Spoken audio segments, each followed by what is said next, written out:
or specific control because it has the number associated. Go ahead. What's your question? Yeah, that's what I'm saying. That's what we've gotten, is like the CP-6 or whatever. I had no clue what CP-6 was. I just knew what they were asking for, but I didn't know what the reference they were talking about, where it was coming from. Right. Now it makes sense, right? So on this, it's all defined here by NIST, and now the person doing the certification being just the test, and the accreditation being the approval by the accreditation authority that gives you the authorization to operate or not. That's all been defined here. So basically, they say, I don't know, just pick any one of these. Contingency planning 2. They're looking for specific documentation. I want specific stuff from you having to relate to contingency planning on whatever 2 is. I don't know what off the top of my head, but whatever 2 is. Now, the people that work with this every single day, some of them may actually know these by number, like SC6 or CP2. But then you also have the flip side of that, which you have people doing this for 20 years that still don't know the numbers. So it's kind of more the way we're doing it now with NIST, and why you get some people there. But again, it all depends if it's a common control or a specific security request. It could be system components, it could be technology components, physical, policy. There's all sorts of categories. Operational. If you notice, that's very similar to Palto, which is why that model comes into play. So the first one was generic common, then security specifics, then system or servers, workstations, right? And then physical security, that'd be your physical. Policy would be your administrative. Policy would, the administrative would be policy, standards, procedures, and guidelines. And actually it says it. Policies, directives, standards, or even regulations or laws. So even the highest level, they're referring to policy in terms, not like organization policy, but law policy, like OMB policy. Then operational, there's your O, and then there's scalability, and then there's public access information.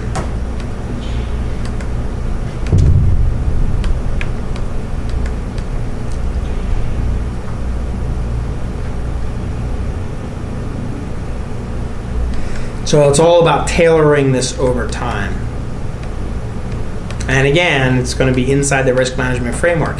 So in the event that we can basically just focus on the risk management framework, which is the guidance provided by NIST, our lives are going to get a lot easier because everybody will be playing with the same deck of cards. And then you go into the references and appendices. So if you go down here, this is the meat of it. I want you to write down Appendix D in NIST 853 Rev 3. Appendix D. This is where life gets crazy. So let's say that U.S. CERT acknowledges a vulnerability in, I don't know, some sort of authentication system. What, Appendix D? Appendix D, yes, sir. I'll let you guys catch up. Find Appendix D first.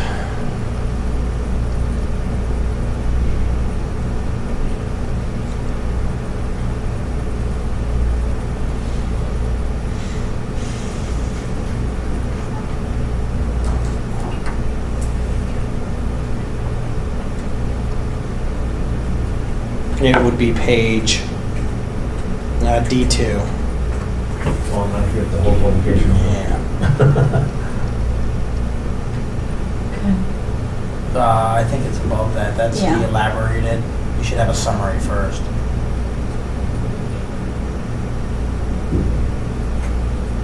No, it makes sense when I'm in meetings and ISOs are there and they're talking about hi or hi. Mm-hmm. I mean, that's the impact. Okay. But again, we're not involved in it, so I don't know what they're talking about. Well, remember, impact is how does it affect me? So if I take your shoes and make you walk home, how does that affect you? Would that be a low impact? Would that be a medium impact? Or would that be, there you go. Or that'd be it, go up a couple more because I want to go to the Oh, A's. sorry. Just so we're on the same page, Okay. right there, right there. Okay. Okay. You with us? Yeah. Okay. All right. So let's say that U.S. says that we found a vulnerability in some sort of vendor's wireless access control. Then what happens is a request comes out, and you, on your side of the fence, you would receive an access control -18 request to review wireless access. And then you got to go fetch the documentation and say, we're vulnerable. The impact to us would be low, medium, and high in terms of confidentiality, integrity, availability for the security control of AC-18. Does that make sense? Perfect. So all of these numbers, again, if you work with it all of the time, then you may or may not know the numbers specifically. Or you could say, let's say that there's a wireless router and it's subject to buffer overflow execution, and one of the effects of that buffer overflow is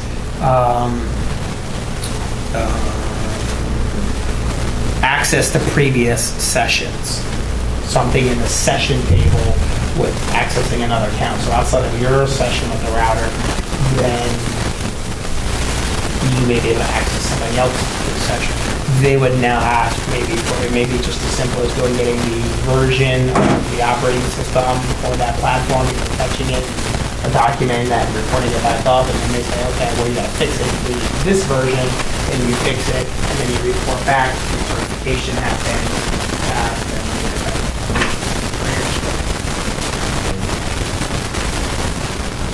All right, so this section here is, I think, a very, very important section, Appendix D, because it lists all of your controls. Everything from incident response, physical security, planning, risk assessment, contingency plan, and then, of course, the minimum assurance requirements in terms of the rating. So pretty important document. Then what you can do is, let's see, I'm going to scroll down here to, this is Appendix F. So you wrote down Appendix D, also Appendix F. Appendix F is your specifics. So D is like a 50,000 foot view of all the controls and the numbers, like AC1 through whatever and what they mean. And then Appendix F is actually all of the detailed procedures, or I'm sorry, all the details. So in this case, I'm just going to hit number 1 here, the control.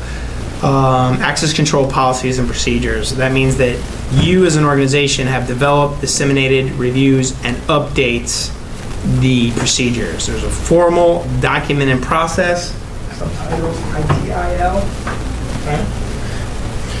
Formal document and procedures that are implemented and reviewed, etc., etc. Supplemental guidance. This control is intended to produce the policy and procedures that are required for effective, and here's all your errata. The policy and procedures consistent with the federal law, executive orders, blah, blah, blah, blah, blah, blah. Policies, regulations, standards, and guidelines. Existing organizational policy procedures may make the need for additional specific policies, so it could be more, not related to that. And there's a cross-reference relating to another control, project management. So that's an important piece too. Why? Why is this important? Because your project managers probably won't know this either, by the way. And I'm just using this specific example. You have access control 1, but you have the related control. Why is there a related control?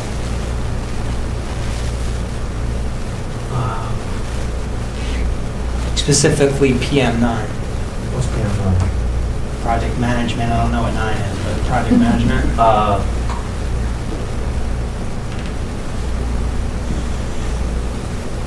Go back to life cycle. Who's going to manage the life cycle? The actual assessor?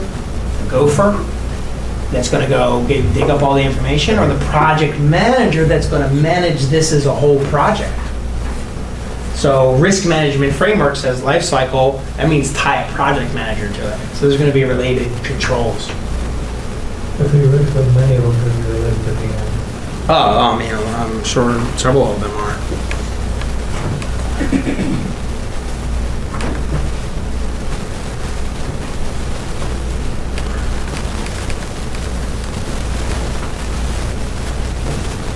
Say, look, I mean, look at this one. I don't even know, I guess this one would be access enforcement. Look at all the related controls there. That's when things start getting a little different. Enhancements to the control. And so they talk about mandatory access control, which is basically your DoD model for access control, or control who can access secret, top secret data. Or for non-DoD oriented, they have a little bit more flexibility in those government agencies so that they can use role-based access control.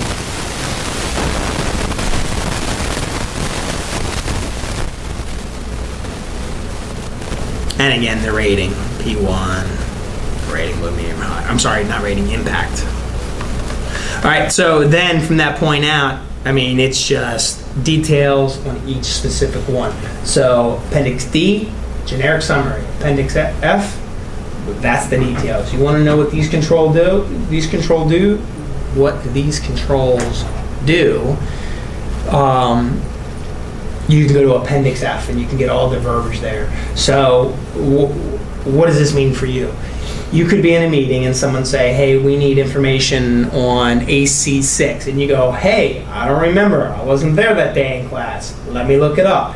You quickly pull up Appendix F in here and get the details. And within about 10 minutes of staring at this page, you'll probably have a good idea. Or you go grab a technical person and say, please explain this to me. They won't be able to interpret the policy information, but they'll tell you anything you want to know about security administrators, systems, network admin, security, or whatever the technical details are. So this is where to move the mountains, you're going to need technical people. If you're not technical, you need to find technical people. You don't have to know everything yourself.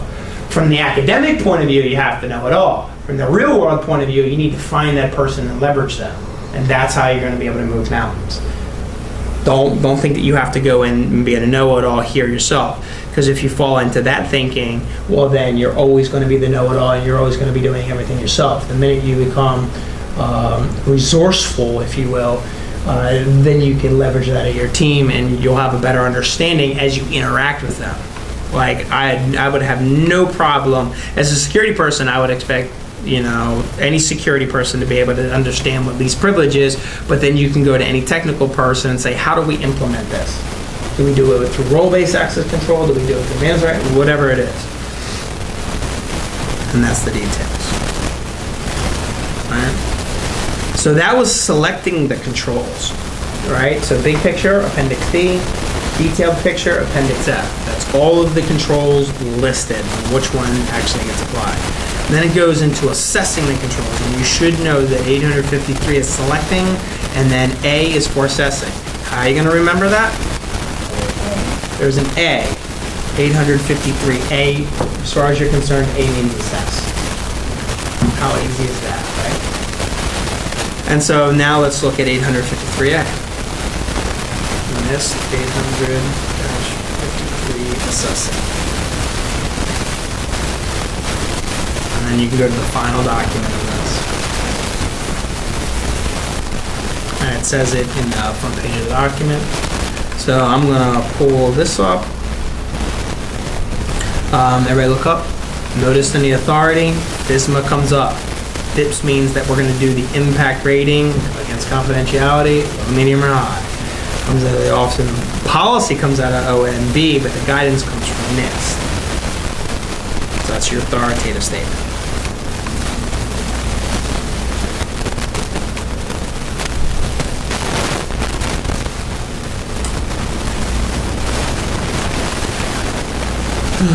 Let's see.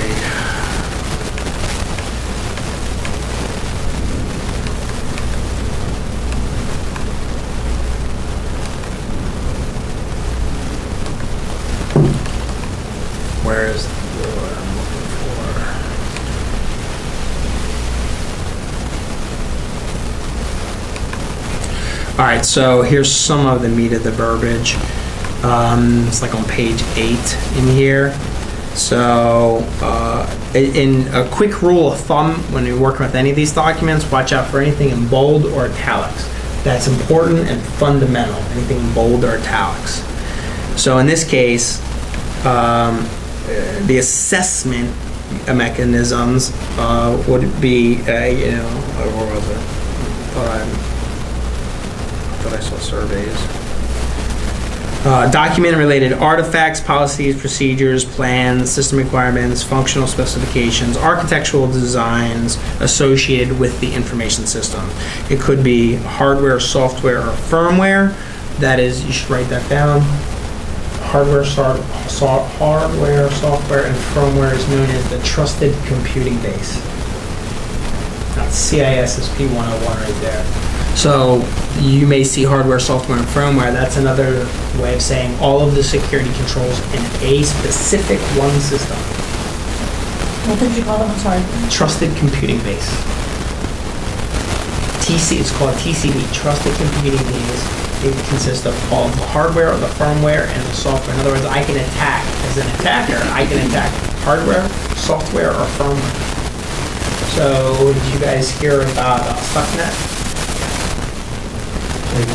Stuxnet. That was the virus/worm that infected the specific hardware control module for the Iranian nuclear.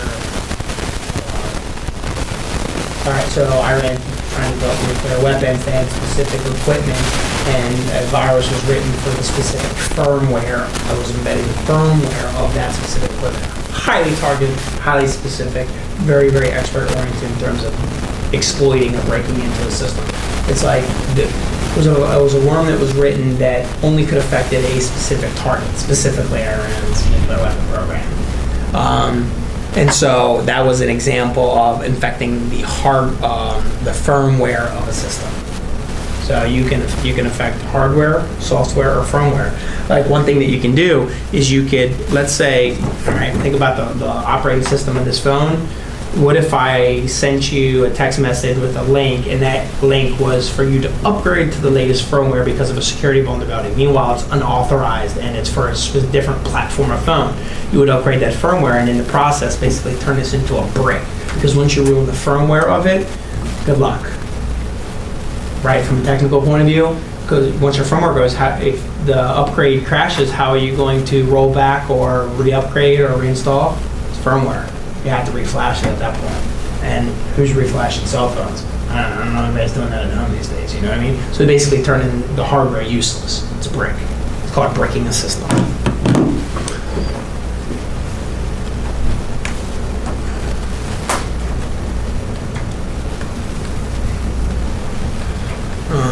Let's see.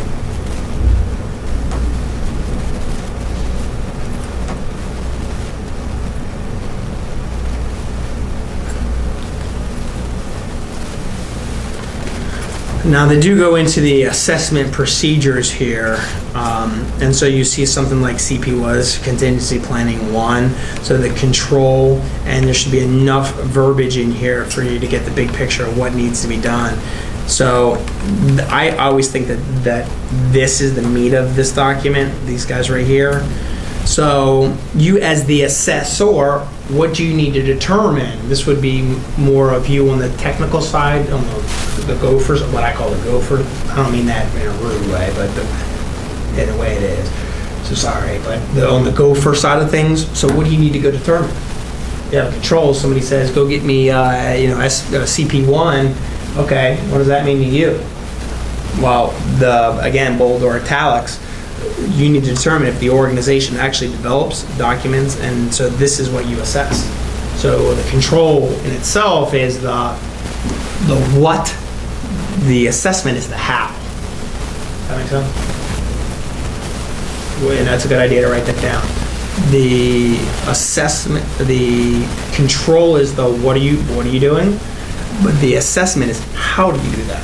You have to determine how the organization develops and documents contingency planning, or disseminates the plan, or if there's responsible parties, if they're involved, and are they periodically reviewing them, or are they updating them?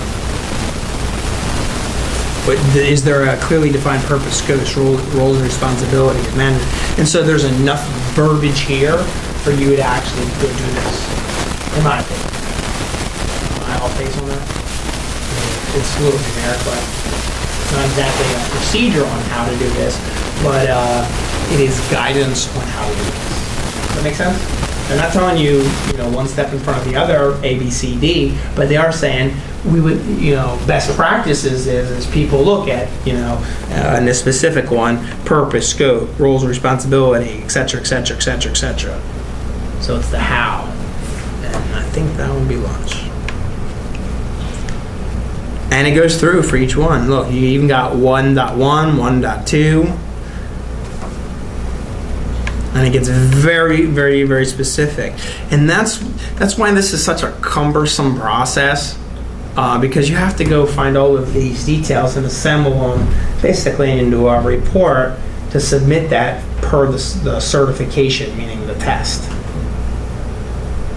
Do you guys do more certification or accreditation? Fortunately, there are templates that you use That's gotten better. Yeah. It didn't always used to be like that.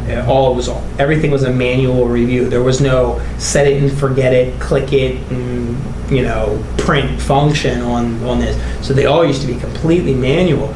Only in the last probably 5 or 6 years have we been able to really capitalize on the security policy templates or some of the other template-oriented set it and forget it type of stuff, the technology stuff. That's finally catching up. Because otherwise, you would have to basically take a document like this, run around the office, ask everybody until somebody answered your question, Right.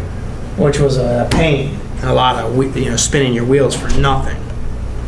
So it's very, very important to understand the details of the A for the assessment. And I'm spending a lot of detail and time on this now, but later, I'm just going to be asking, what was in that document? What was in that document? What was in it? And you're going to have to get it back to me. So just being fluent.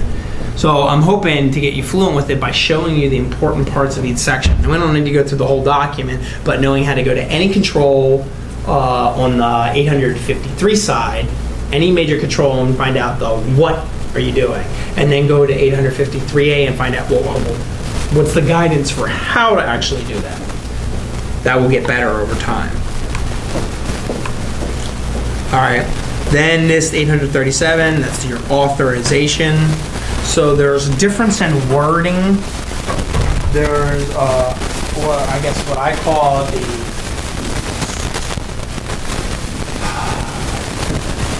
let's look at it in terms of, let's do it this way first. And I'm going to give you one from access control point of view. It's a 4-step process.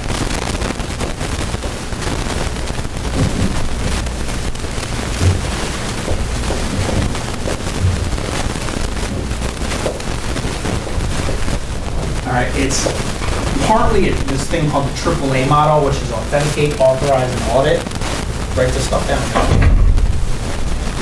It's partly something called AAA, authenticate, authorize, and audit. But there's also access control, where basically each of these precedes the other, and this will help fit into the big picture of this. So you have, if I want to get access to something, right? If I go to Tina and I say, I want to come in your house, what's the first thing she's going to say? No. I knock on her door. First thing she's going to say. Who are you? Identify yourself, exactly. Right? And then you're going to say, prove it. Right? If I say I'm Bill Gates at the door, you're going to say, I want proof. Or I'm the clearinghouse sweepstakes. Yeah, right? You're going to say, I got $1 million check for you, right? I'm the clearance people. And you're going to say, prove it. Prove that you are who you say you are. So authentication happens, write this down, something that you know, something that you have, or something that you are. That's how we authenticate people. That's your Security Plus 101, right? Something you know, something you have, or something you are. Then you have authorization, and generically, I'm going to refer to this as read, write, and execute, as do you have permission? So if we go back to the older desk, I'm Bill Gates. Okay, prove it. well, I can prove that I'm Bill Gates knows something that I know that only Bill Gates would know, or I have something that only Bill Gates would have, or that I biometrically I am Bill Gates. And then, does that mean you're going to let me in your house? No, you still can choose if I'm allowed in your house. Am I authorized to do it? They're permission oriented. So do I have permission to enter your house? Well, you still have to give that consent. So the order of this is important because you need to be successfully authenticated even if you have no authorization. I still have to prove I am who I say that I am, even if I have no access at the end. And then, of course, all of this should be auditable, or sometimes they refer to it as accounting. So now let's tie that back into CNA. Your certification is the test. Let's test the systems, right? You got Windows and you want to put it in a DoD environment. Okay, let's test it to make sure that the confidentiality, the integrity and availability, and the impact, the low, medium, or high, meets the security control. For FISMA and FIPS 199 and 200. Agree or disagree? Right? That's the background piece from before. Now we can just reference it. So the test happens, but that doesn't mean anything. Certification means absolutely nothing because you need to be authorized to operate. ATO, authorized to operate, and that's where authorization can come in. So you can look at this from access control. In other words, you're controlling the access of all of the hardware, software, and firmware as it goes into your environment. You control that because you authorize it to operate or not, or you exception and you get re-accredited. Agree? Disagree? Does that help with the big picture? Okay. All right. So 837 is your authorization, and then 137 is monitoring. And we'll get into these. We'll do these two next, but lunch is calling my name.